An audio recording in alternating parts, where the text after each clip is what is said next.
अगर कोई अंधेरी मेज के उस पार से आपकी तरफ दौलत सरका दे और बदले में आपको बस दूसरी तरफ देखना हो, तो आप क्या करेंगे? साल 1913 में महान हिंदी लेखक मुंशी प्रेमचंद ने अपनी उत्कृष्ट कहानी नमक का दरोगा में इसी सवाल का जवाब दिया। ब्रिटिश औपनिवेशिक सरकार ने उस समय एक नया नमक विभाग बनाया था, जिसने इस बुनियादी जरूरत की स्वतंत्र खरीद बिक्री को सख्ती से गैरकानूनी कर दिया था। रातों रात इस प्रतिबंध ने एक बहुत बड़ा और बेहद मुनाफे वाला काला बाजार खड़ा कर दिया। हमारे नायक एक युवा व्यक्ति वंशीधर जब इस नए विभाग में नौकरी करने की तैयारी करते हैं, तब उनके पिता उन्हें बहुत ही व्यवहारिक लेकिन कड़वी सलाह देते हैं।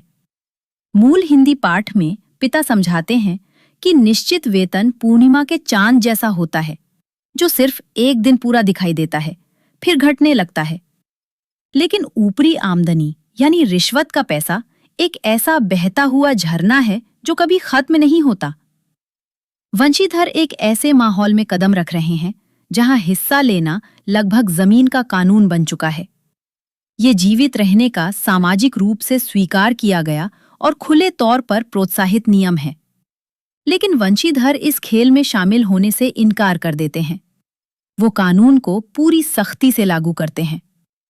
एक ठंडी सर्द रात में लकड़ी के पहियों की गड़गड़ाहट उन्हें जगा देती है और वो यमुना नदी के किनारे गाड़ियों की एक संदिग्ध कतार को रोक लेते हैं। वो अपने सिपाहियों को माल की जांच करने का आदेश देते हैं। गाड़ियां तस्करी किए गए नमक की बोरियों से ऊपर तक भरी होती हैं। इन गाड़ियों का मालिक है पंडित अलोपी दीन। वो पूरे इलाके का सबसे अमीर और सबसे प्रभावशाली जमींदार है। एक ऐसा आदमी जिसे इस बात का पूरा यकीन है कि हर इंसान की एक कीमत होती है। जब उसे जगाकर बताया जाता है कि उसकी गाड़ियां रोक ली गई हैं, तो अलोपी दीन बिल्कुल परेशान नहीं होता। वो आराम से युवा दरोगा के पास आता है। उसे उम्मीद होती है कि एक सामान्य रिश्वत देकर ये समस्या तुरंत गायब हो जाएगी। वो 1000 रुपए की रिश्वत की पेशकश करता है, लेकिन वंशीधर साफ कह देते हैं, नहीं। पाठ में आप अलोपी दीन की बेचैनी को बढ़ते हुए देख सकते हैं। रिश्वत 5000 से 10,000, फिर 20,000 और आखिर में 40,000 रुपए तक पहुंच जाती है। उस समय ये इतनी बड़ी रकम थी कि इससे सचमुच एक महल खरीदा जा सकता था। लेकिन बिना एक पल रुके वंशीधर उस दौलत को ठुकरा देते हैं। वो अपने सिपाहियों को आदेश देते हैं कि इलाके के सबसे अछूते समझे जाने वाले आदमी को हथकड़ी पहना दी जाए। पीढ़ियों से जमा दौलत के सामने खड़े होकर भी सच्ची ईमानदारी जरा भी नहीं डगमगाती। वंशीधर आसान और विलासी जीवन के बजाय अपने कर्तव्य को चुनते हैं।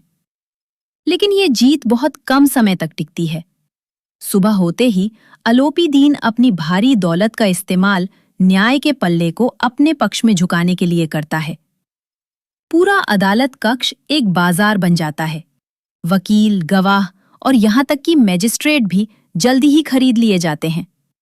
दिन खत्म होने से पहले अलोपी दीन सभी आरोपों से पूरी तरह बरी हो जाता है। डिप्टी मैजिस्ट्रेट के आधिकारिक लिखित फैसले में अदालत तस्कर को पूरी तरह छोड़ देती है और उल्टा दरोगा को ही डांटती है। फैसले में वंशीधर के साहस की आलोचना की जाती है और कहा जाता है कि उन्होंने एक सम्मानित नागरिक को परेशान किया। बदला तुरंत आता है। ठीक 1 सप्ताह बाद वंशीधर को नौकरी से निकालने का पत्र मिल जाता है। वो अपना सामान बांधते हैं और पूरी बेइज्जती के साथ अपने गांव लौट जाते हैं। वहां कोई नायक जैसा स्वागत नहीं होता। उनके पिता गुस्से से फट पड़ते हैं। उनकी मां के तीर्थ यात्रा पर जाने के सपने टूट जाते हैं और उनकी पत्नी कई दिनों तक उनकी तरफ देखना भी पसंद नहीं करती। असीम धन से चलने वाली मशीन के खिलाफ खड़े होने की कठोर सच्चाई सामने आ जाती है। पूर्ण ईमानदारी का तत्काल पुरस्कार होता है, पूरी सामाजिक दूरी और आर्थिक बर्बादी। 7 दिन शांत दुख में बीत जाते हैं। फिर एक भव्य सजी हुई रथ गाड़ी वंशीधर के साधारण घर के सामने आकर रुकती है। पंडित अलोपी दीन बाहर निकलता है। वंशीधर के पिता तुरंत जमीन पर गिर पड़ते हैं। वो अपने बेटे की कथित मूर्खता के लिए गिड़गिड़ाते हुए माफी मांगने लगते हैं। लेकिन अलोपीदीन उन्हें पूरी तरह नजरअंदाज कर देता है। इसके बजाय वो करोड़पति वंशीधर के पास गहरी श्रद्धा के साथ हाथ जोड़कर आता है। वो एक कानूनी दस्तावेज निकालता है। अलोपीदीन वंशीधर को अपनी सभी विशाल जायदादों और संपत्तियों का प्रबंधन सौंपने के लिए एक स्थायी और बहुत अधिक वेतन वाली नौकरी देने आया है। जिस आदमी की पूरी जिंदगी लोगों को खरीदने पर बनी थी, उसे उस अदालत में एक गहरी सच्चाई समझ आ गई थी।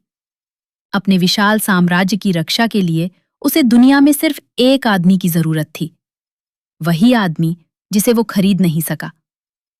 ये कहानी धर्म, व्यक्तिगत कर्तव्य और नैतिक ईमानदारी की टक्कर को भौतिक धन से दिखाती है।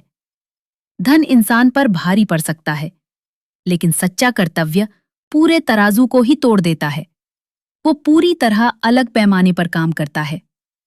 प्रेमचंद ने इसे औपनिवेशिक दौर की संस्थाओं पर एक तीखी आलोचना के रूप में लिखा था, जहां न्याय एक भ्रम था जो सबसे ऊंची बोली लगाने वाले को बेच दिया जाता था। उन्होंने दिखाया कि व्यक्तिगत चरित्र हमेशा एक टूटे हुए सिस्टम से ऊपर होता है।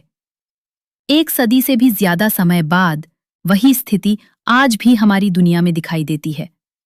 समाज आज भी चालाक शॉर्टकट्स की तारीफ करता है और अक्सर सख्त ईमानदारी को भोला या मूर्ख कहकर उसका मजाक उड़ाता है। और यही हमें असली सवाल के सामने खड़ा करता है। अगर आप उस ठंडी नदी के किनारे खड़े होते, आपके सामने 40,000 रुपए की रिश्वत होती और ये गारंटी होती कि सब कुछ छुपा दिया जाएगा, तो आप क्या करते? ईमानदारी आज आपके आराम की कीमत मान सकती है, लेकिन वो आपको ऐसी विरासत देती है जो किसी भी दौलत से ज्यादा लंबी चलती है।